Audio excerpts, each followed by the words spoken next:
this on. Turn this on.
My microphone work?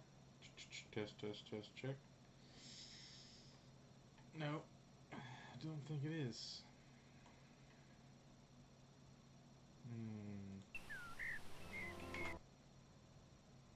That's working. Properties. Test, test, test, check, check, check. And mute this one, and now we should be good. Test, test.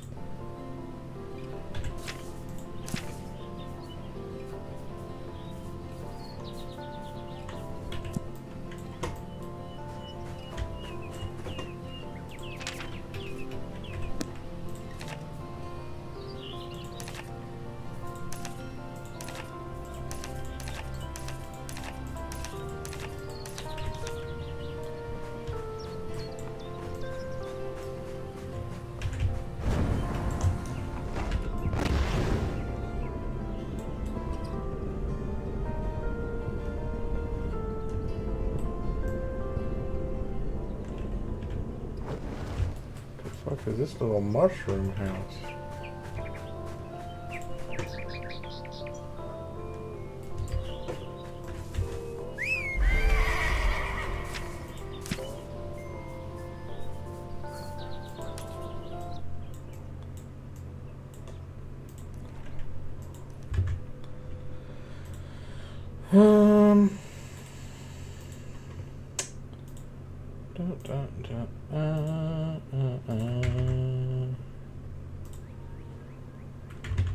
Let me see if anybody's on Discord right now.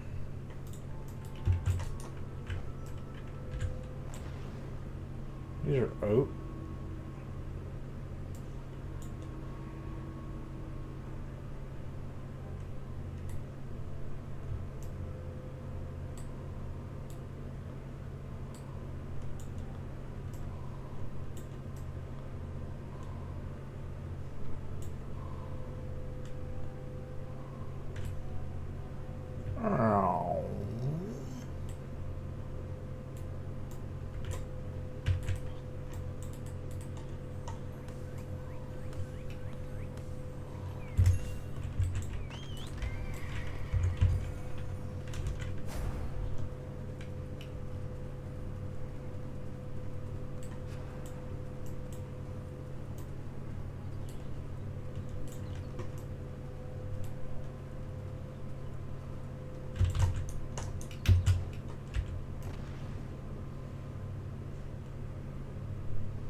Is anybody watching me?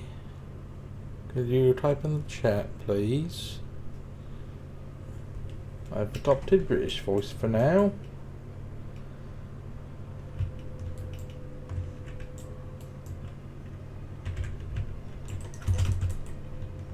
Uh-huh.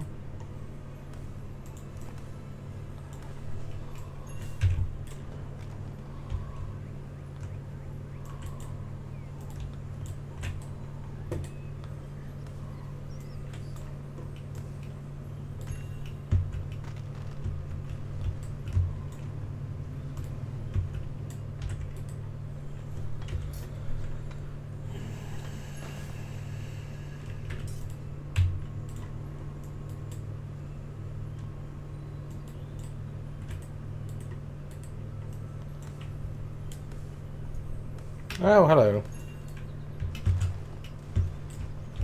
I've been having a lot of storms tonight. Almost had a tornado hit my house.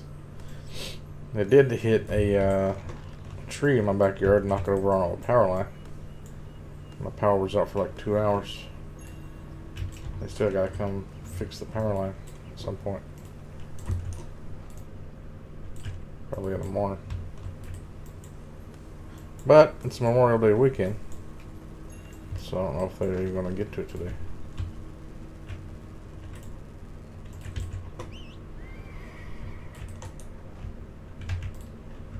What's my mount up button?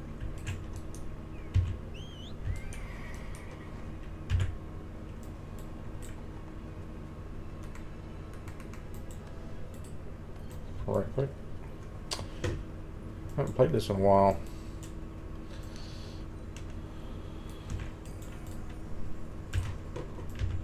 Virginia seems like, I don't know, it's like you got the Smoky Mountains to your west, so it doesn't let anything come over them, so then you stay pretty sheltered from storms. So I was looking at a map earlier, thinking about like what's like the safest place that never gets storms. My buddy from Kurdistan, he's talking about like summertime you never get any rain in Kurdistan. And just in the wintertime, it's rainy. And you don't get snow. Here it's like his family's calling him, telling him how great it is over there, and it's nice and perfect weather. And he's like, oh, it's just raining like every week over here. But America's still better. He doesn't want to go back. Saw Hamas just shot a bunch of rockets into Israel again.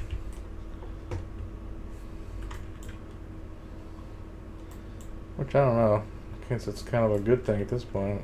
Fucking Israeli genocide. Gotta do something about it.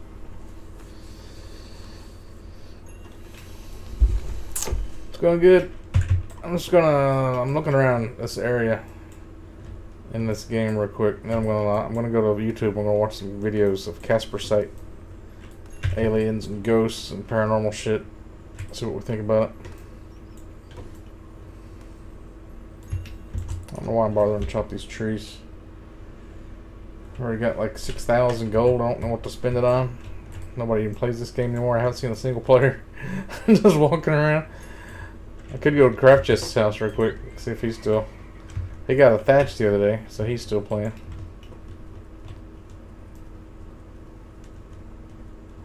He doesn't live that far from here.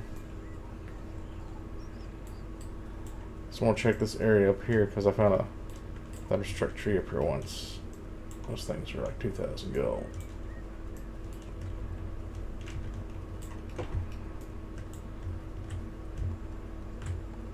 It was like this tree right here. Or maybe this one. It got thunderstruck. If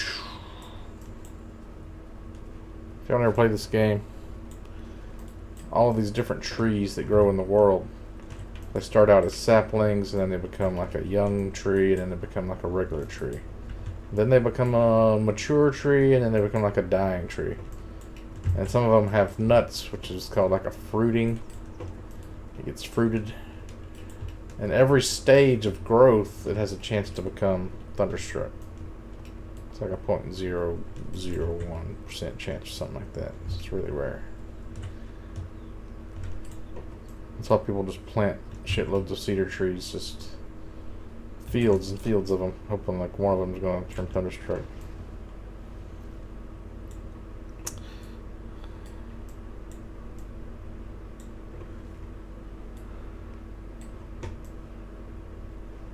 You'd think there would be some more land opportunities now, but everybody's kind of holding on to their land.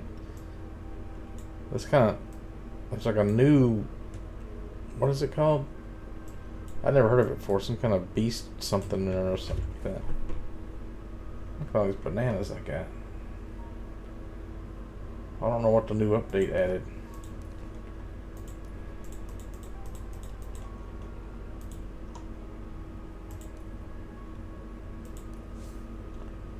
I've got to have 100 warriors medals. And those things are rare as hell. I've got 28 of them. I guess if you do the PvP stuff, you can get them faster, but I never do PvP. Yeah, Craft Chest lives here in Lacton. Trying to figure out, is it this house? Juliet, Mini Muffin, Rasta. He lives right around here. It's time on my glider. Okay.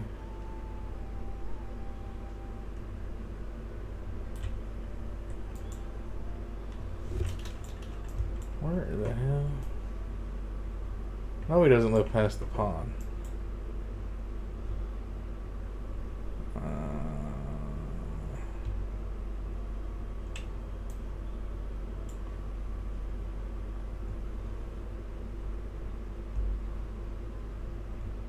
Amber lamps, there it is. That's not a thatch.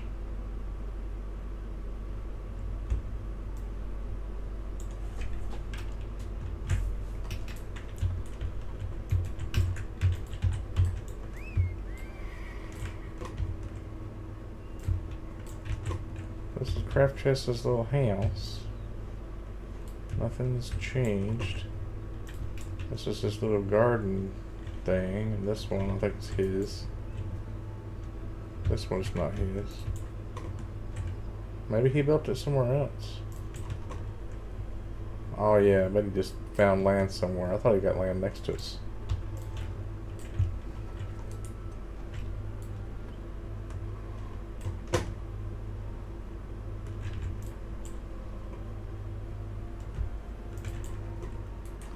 Oh shit.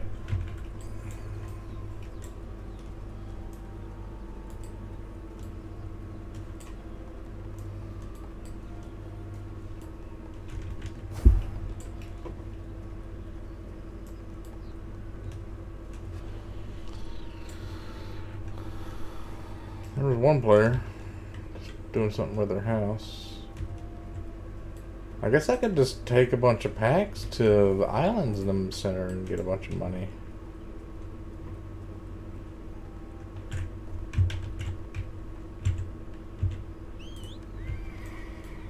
That's the auto run button.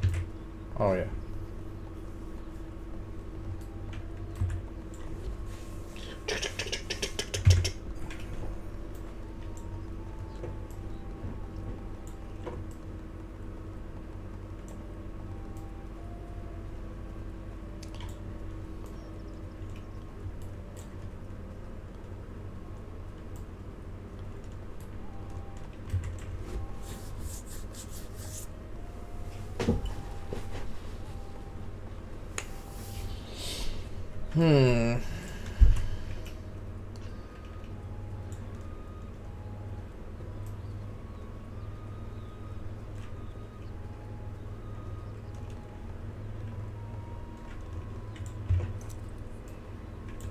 Here's my weapon.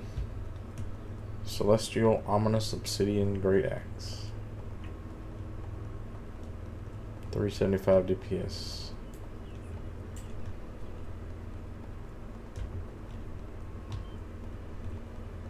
Rest of my gear is pretty shitty and broken.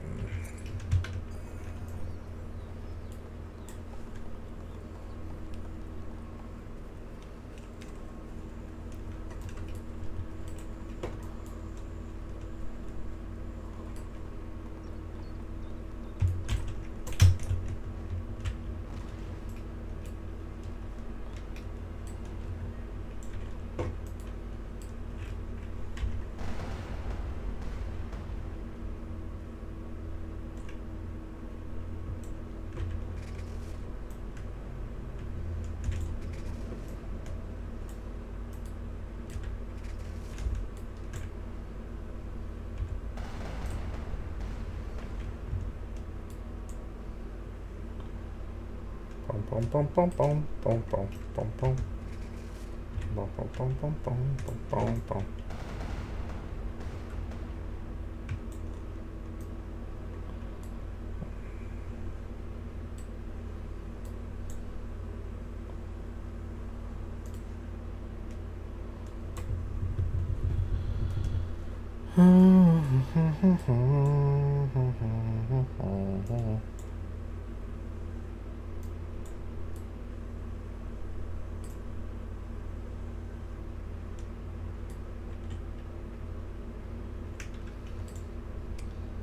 Last time I played, the boss was spawned right here because nobody was online to kill it.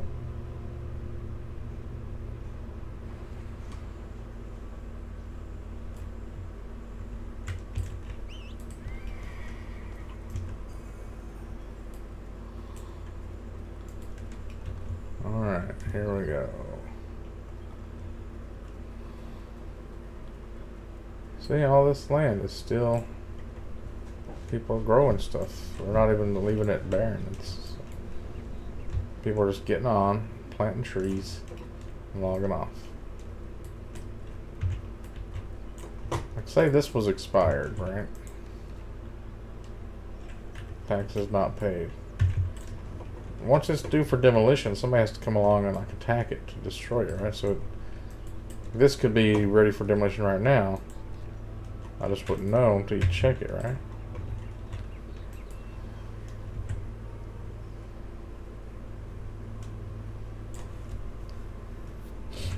Like all this stuff here. Get this out so I can see the dots.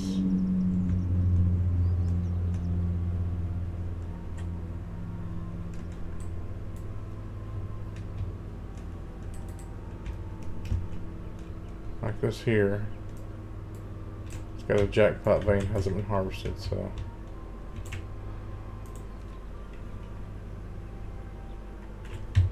It's not overdue.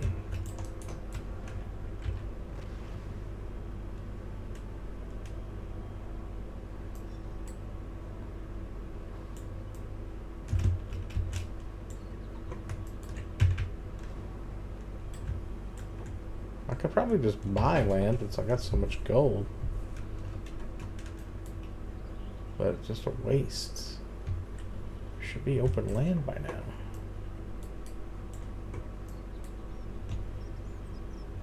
Look at this. Oh, this treehouse. New model. Doodly doodly dee.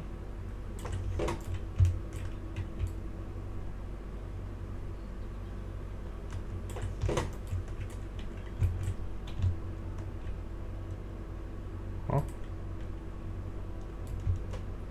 Then you gotta climb this.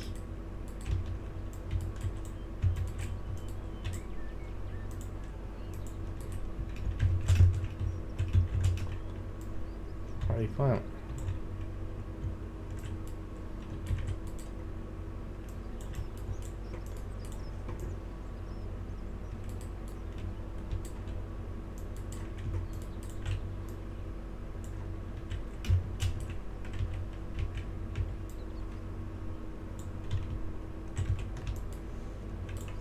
Well, I don't understand.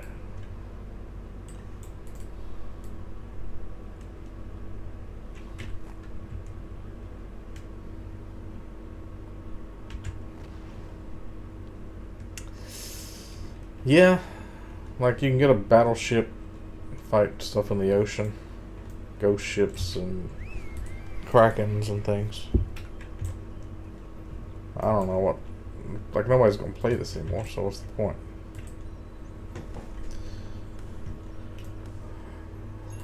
People that are like no-lifers that play this game, like I don't even know how to get some of the gear that they have. It's so overpowered.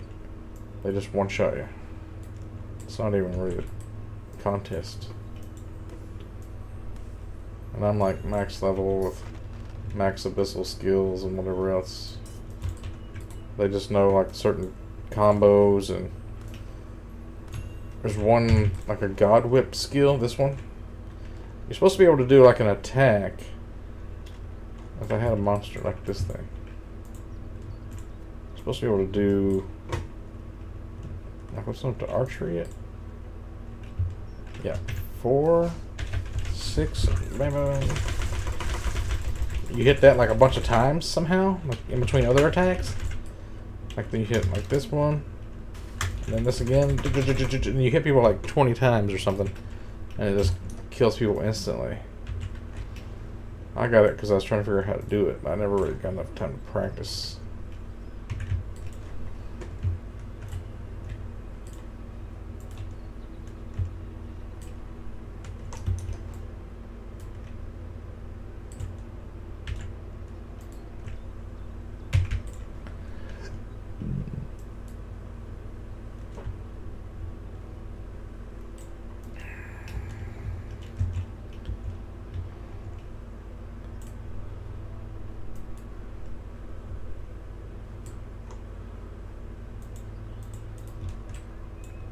Oh, just a little baby. Look at her. Bunch of polar bears sitting here in the grass. Looking up at the sky like my dog when she's got the itchies and I scratch her back. Something's wrong with my dog right now. I don't know if she's dying. She's got a skin rash. She just keeps scratching and biting herself, and that's all she does. She's addicted to it. Anyway, I don't see any land, so I'm gonna hop off here.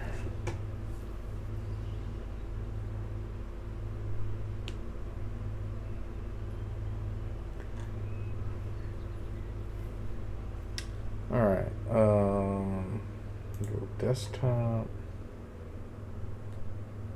Yeah. Let's see if I can clean this up. How can I? Window capture.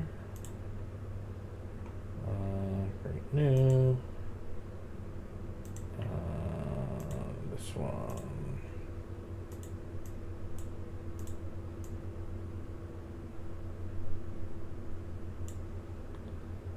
And then bring this down, and then bring this on top. Alright. So I want to watch some Casper site videos. This guy's awesome. Let's watch this video first. Have you guys seen this guy, Terrence Howard, everybody's talking about that was on Joe Rogan? He was talking about, like, the periodic table is set up wrong. And the harmonics of different elements, they mathematically reverberate with each other or something. I've got a top 10 paranormal ghost reaction to release. It's already in the bank, but I'm going to postpone it until tomorrow, okay? Because I keep on getting bombarded with this podcast with Terrence Howard over on the Joe Rogan show, okay? The Joe Rogan's podcast. Now, despite what you think about Joe Rogan, apparently, like, some people hate him. I don't know why. I'm not interested in why. I'm just interested in this topic because apparently it's just going, like I say, it's going crazy, all right?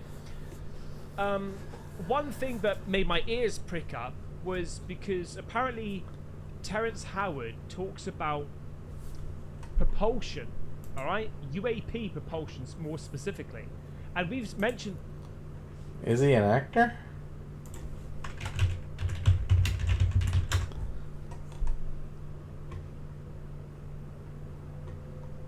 Yeah. Dead Presidents, Mr. Holland's Opus. Is he gonna play the clip from Joe Rogan? Yeah, he's gonna.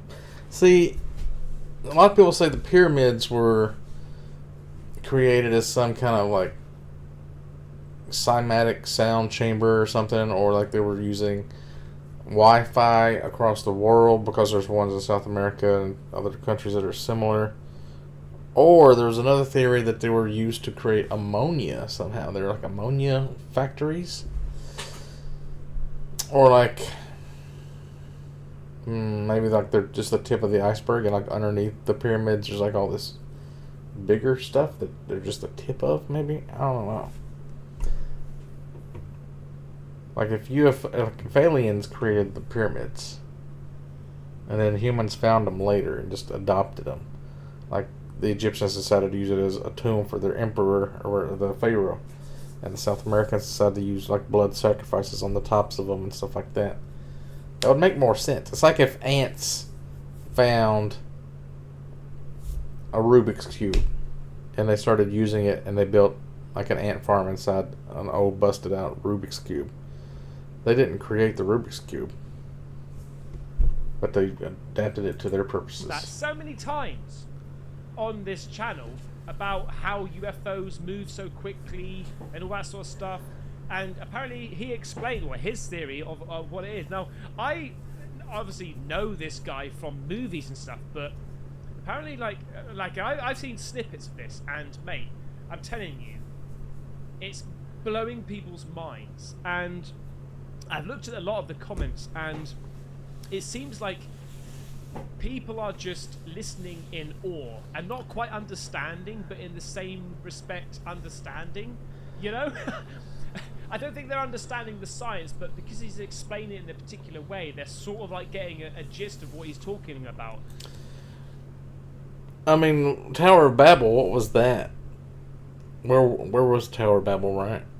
Because Mount Ararat was where the ark supposedly landed, and then like soon after they started building the Tower of Babel to go to heaven, right? Like you wouldn't need the pyramids to be that big if you're just going to go for height, for it to be stable, right? Because we built way taller structures, like the Burj Dubai is like. What's the height of the pyramid and the height of the Burj? What is the Giza pyramid height? Is 455 feet. At the base of it, what does it say?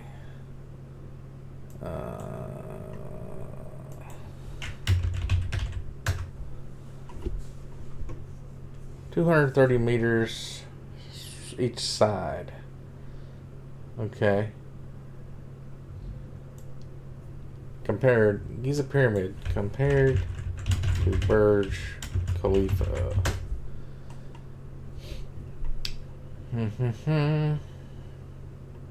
6 times taller than a pyramid. Pyramid 6 million tons of rock, and the Burj is 110,000 tons of concrete and steel. Yeah, there's a good comparison. Like, why you don't need to be that wide to go tall. Maybe they didn't have technology back then, but they didn't have bolts, for example. Even like the Eiffel Tower is twice as tall. And it's just like,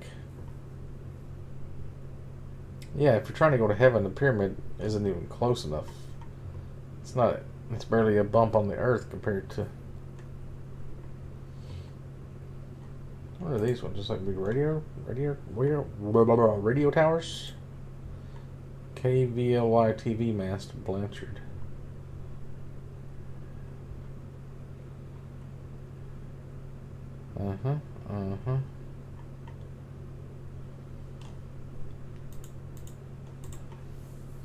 Basically, this guy, I think, has had some sort of dreams when he was younger, and he used to go into this temple, and in this temple was all of these ideas explained to him.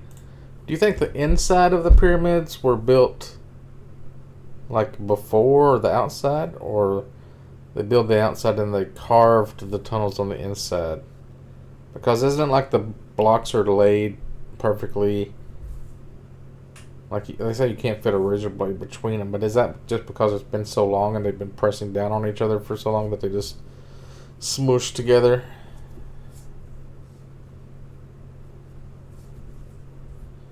pyramidal structure creates ramps. You're talking about like on the outside to like get the blocks to the outside. What do they call it? The casing stones on the outside. I'm just trying to figure out like what they call the king's chamber and the queen's chamber and all this kind of stuff. That looks more like it was built as some kind of factory type thing, like it was a process or something. Like it wasn't like we gotta have the king be buried like up here, and then you take a left, and then you go back around and take a right, and like why would it do it that way? That doesn't make any sense. You want it to be symmetrical because that's how humans think.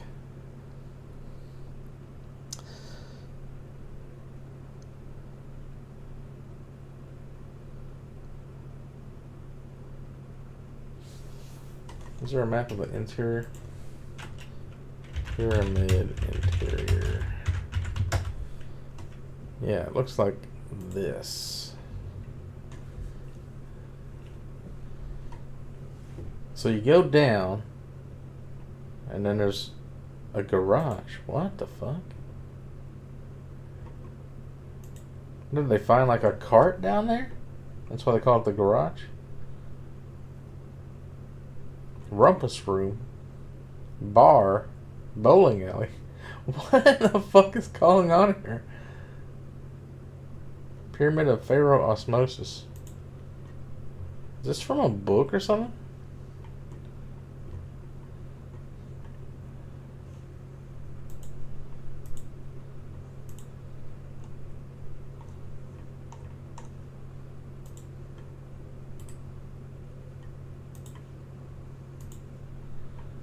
Okay, here we go. You go down. There's a subterranean chamber. Like, what is that for? And you go up. There's the queen's chamber. And you go up higher. And there's the king's chamber. Then you got air shafts. For what purpose? Why would you put air shafts? And how? How did they know? Like, when they're putting the rocks together. What is this escape shaft? Like, this isn't even like a line. This is just... doesn't make any sense. And this line doesn't even seem to be parallel to these air shaft lines. How are they working out the angles? Like, this angle looks like it's slightly different from this angle. It's so weird.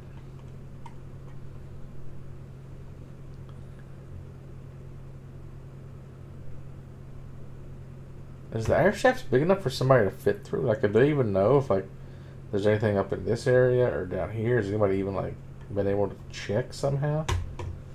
How would you know?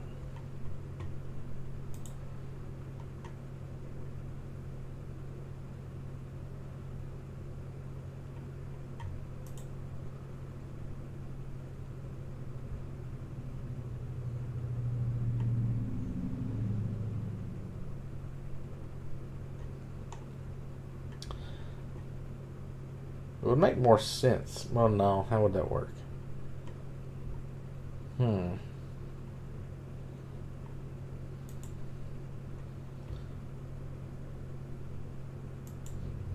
Like if it was hollow on the inside,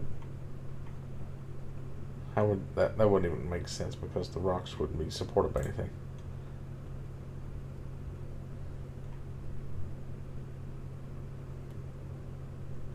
Like, I know ancient Indians, when they buried somebody, they would just cover them with rocks. So this is kind of like that. Is this what the very top stone's supposed to be?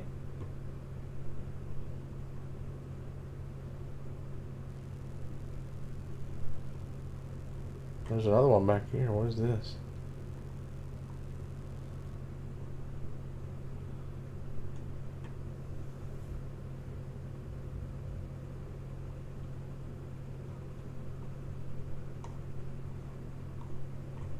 Weird. Anyway, back to the video. And now he's created 97 patents for different ideas and designs and things like that. It's absolutely incredible.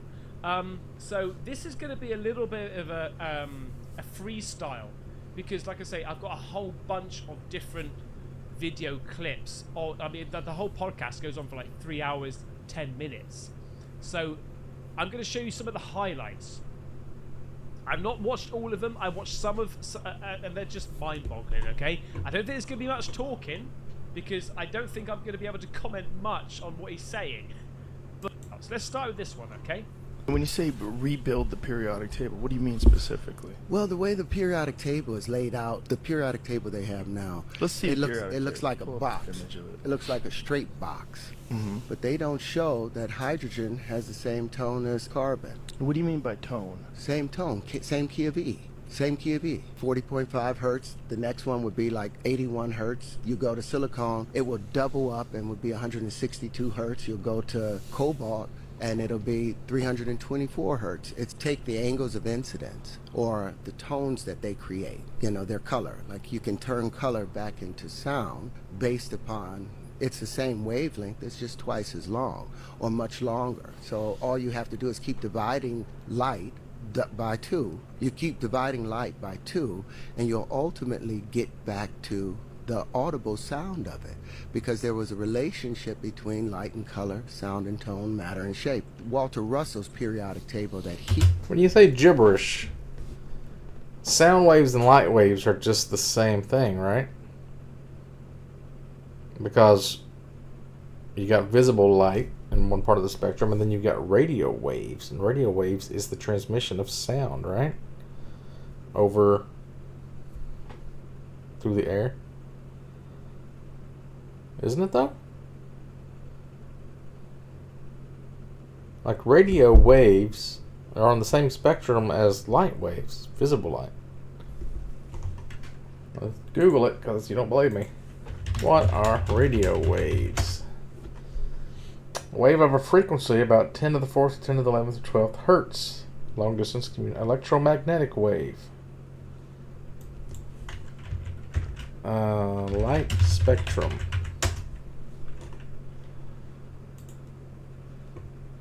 Radio, long, right here. Visible, right here. So it's all the same fucking thing.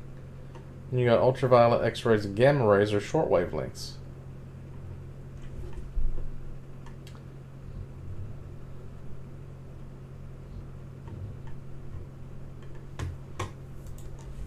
In hertz. Electromagnetic spectrum.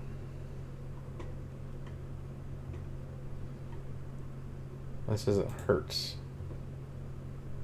The red spectrum are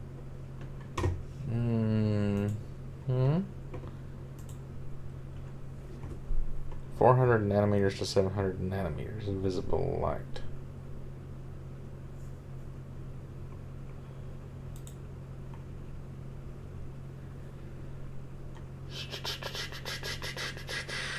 Where's the hertz frequency of light? 430 trillion hertz. Well, what's he talking about, like 82, 164, and all this kind of stuff?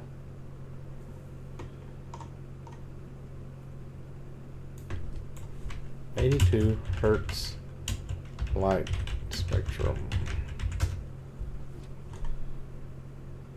It's got to be getting this from somewhere. This is not in hertz. This is not hertz. It's always like... He said KEVs. That's kilo electrovolts, right? Is that what this is?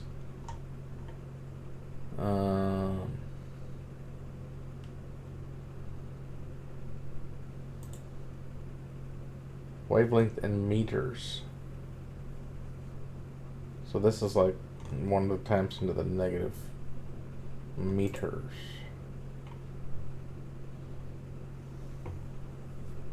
Let's just back up here and say, what is a hertz? A unit of frequency in an international system of units equivalent to 1 event cycle per second. I think we're too dumb to figure this out, boys.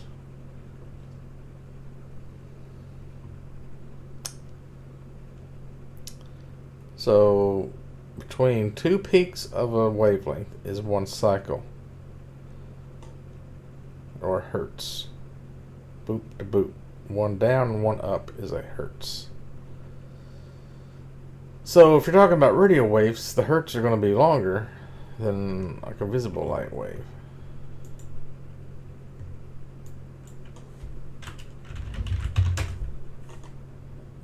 cymatics with a C.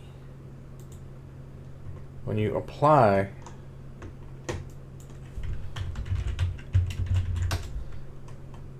sound to sand, you get the visible wave, or the wavelength is expressed in different shapes like this, right? So what he was talking about, he was saying you could take like water, and you could split the oxygen from the hydrogen, because we haven't gotten to that part in the video yet, but he says you could split the hydrogen off. So that would be a way we could make hydrogen cars. I don't know why everybody's talking about like UAP propulsion based on this.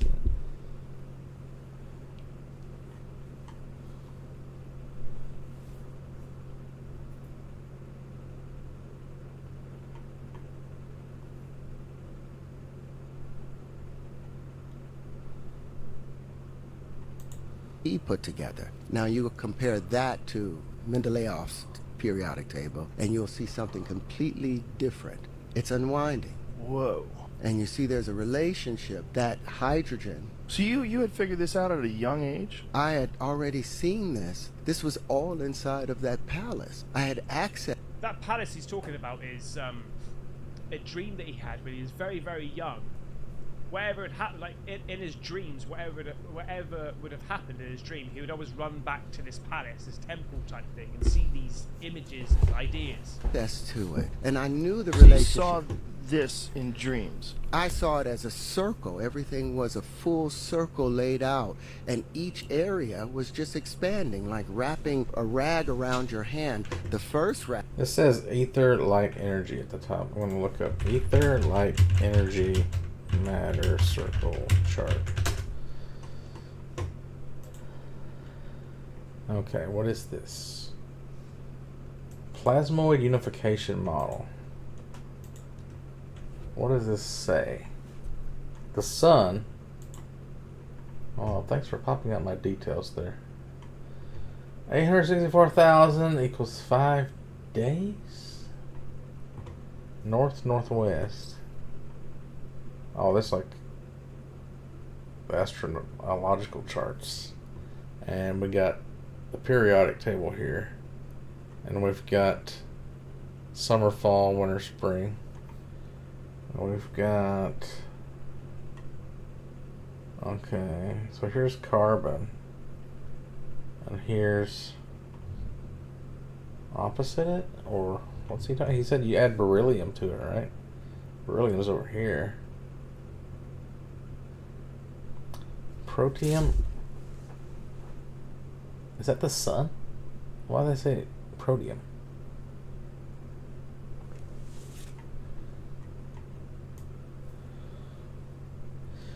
Matter is alternating current in motion.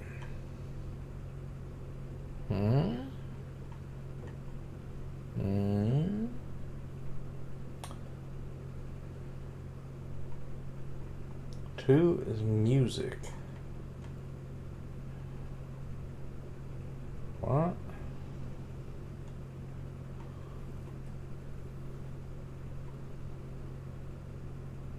$25,920 Zodiac Great Year.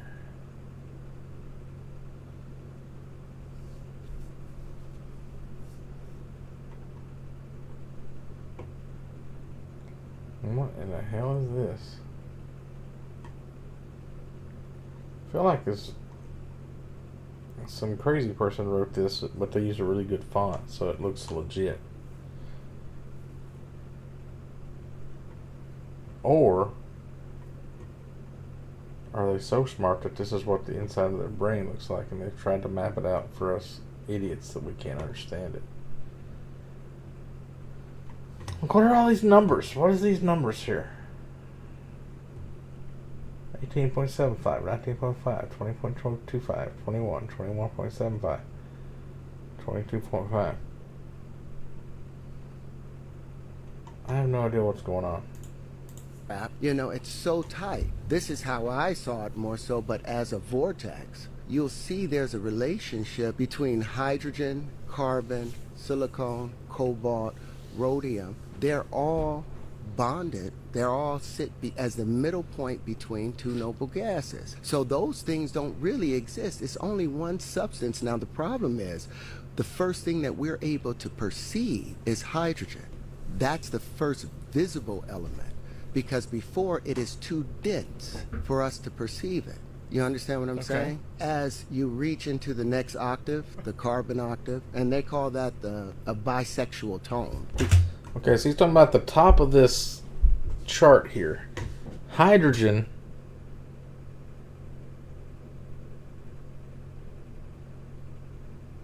Wait a minute.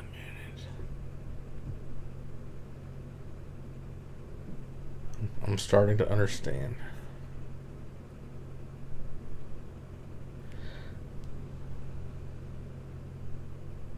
No, I'm not. Alright, so this, whatever they're calling a third octave right here, it's got these elements in between. Carbogen, ethalogen, bibogen, then hydrogen is at the peak. And that's the first element of our periodic table. Then you got luminon, halonon, and helionon, whatever that means. Unofficially named, it says. And then you got helium down here at the, what do you call it? Not the trough or the peak, but like the center of a wave, right? Sea level, basically. You got helium, so that's the second element.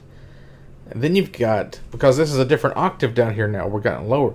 Now we can have an element every however many degrees of this peak, or this wave sign, whatever it is, lithium, beryllium, boron, and carbon is at the peak of the next. And then you got nitrogen, oxygen, fluorine. Neon is in the center of the next wave. Then you would expect these ones would be similar, like you would skip a couple or something. But then he's saying if you keep going down lower, there's the alphanon and the betanon, the first and the second octave. And there's like elements that we don't know about because the only one we can see, hydrogen is the first one we can see because it's the first one that has like a proton, maybe. So there's maybe elements that are subprotonous. Let's go back to this chart. What did they call the sun? Protium. Because it has protons in its atoms. So he's saying there's atoms without protons? Because I always wondered, like, if we find new elements, how would we find them? Because all the periodic chart has 1, 2, 3, 4, 5, 6, 7, 8, 9, all the way up the different numbers of protons it has. So you can't find something with like 3.5 protons or 4.75 protons, because how do you have a 0.75 of a proton? But now we're talking about subprotonic elements. Because the carbon has two tones to it. It has a negative side and a positive side. The part where lithium behaves, lithium is contractive. Beryllium is contractive. Boron is contractive, but the moment you get to carbon, you balance it out. Gets to a perfect balance of plus and minus 4. So it's a double tone. Nitrogen is -3, oxygen is -2, fluorine is -1. Now the balance of this, all of those are mates. Fluorine and lithium naturally mate. If you have lithium bonded with any other element, the moment that fluorine is introduced, it will break all bonds violently so it can bond with fluorine. Same thing with beryllium and oxygen. That's why it said, and what they've tried to keep from us, if you want to break water into its component parts of hydrogen and oxygen. Now think about what we just said here. They're trying to keep it from us. Who would try to keep it from us? The oil companies. Because if we figure out a way to separate oxygen and hydrogen, then we can have water-powered cars, and we don't have to buy their stupid oil anymore. That's the point of this, I think. And all you have to do is introduce beryllium, or the sound of beryllium. Or the sound of beryllium. And he goes on about sound in a bit as well, which is, again, just absolutely mind-blowing. Oxygen will violently... What do you mean there's spots left open on the periodic table? What are you talking about?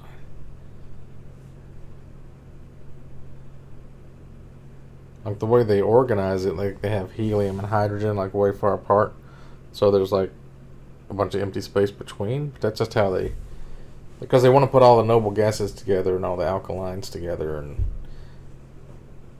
palladium groups together and stuff. That's just the way they put it on a chart. Break away from any other thing, even hydrogen, to bond with that beryllium. That is brilliant. Right, okay. This is what I'm saying, like, I don't understand, but in the same respect, I do understand. He's talking about positives and negatives and balancing, and I think that's basically the general consensus. You're talking about when you buy something and the ingredients say, like, 2% unknown? There was some kind of, like, what was it? When you, like, tap magic or something like that, when you drill a hole and you make threads for a bolt to go in. There was something like that we used to buy, and I always said, like, 2% of ingredients are unknown or something like that. What does that mean? What, you don't know what you put in it? Throughout the whole thing. And like I say, I've seen snippets, but he talks about the balance a lot.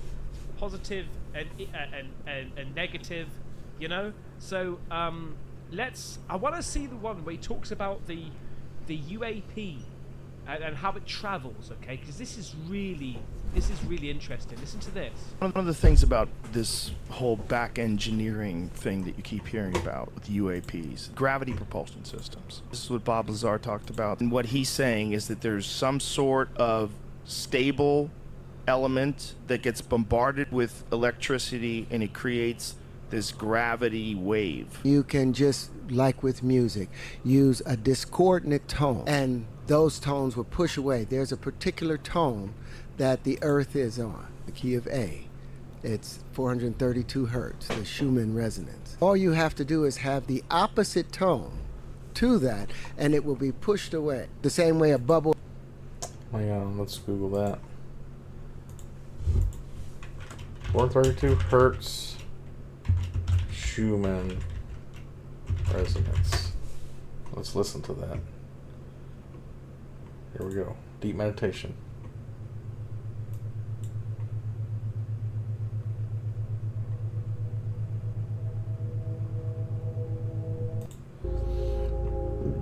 Which one is it? All of this?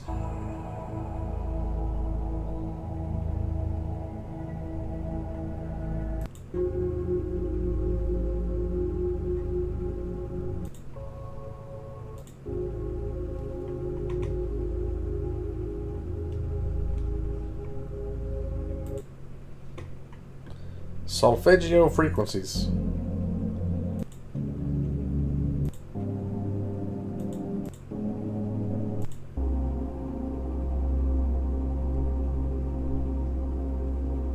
Oh, that was nice.